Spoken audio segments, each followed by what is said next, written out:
Hey everyone, today we're going to learn a cool trick to control your Android phone's notification panel directly from your computer. We'll be using a powerful tool called ADB, which stands for Android Debug Bridge, so let's get started.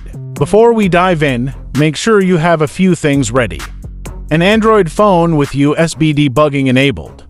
To enable USB debugging on your phone, go to Settings, then About Phone, then Software Information, and tap repeatedly on Build Number until you see a message saying you are now a developer.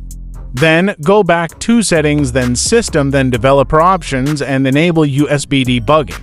A computer with ADB and fast boot drivers installed.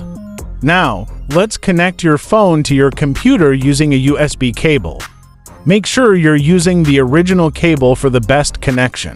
Open a command prompt window on your computer. I'm using Linux, so on Linux I will open the terminal. To check if ADB is working correctly, type Add Devices and press Enter. You should see your device listed. Now, let's use ADB to control the notification panel.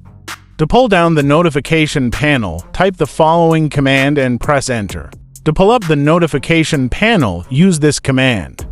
You can try these commands now and see the magic happen on your phone's screen. That's it, you've learned how to remotely control your Android phone's notification panel using ADB commands. This can be useful for various purposes, such as automation or troubleshooting. Remember, this is just a basic introduction to ADB. There's a lot more you can do with it. I encourage you to explore and experiment with different ADB commands. Thanks for watching. If you have any questions, feel free to leave a comment below.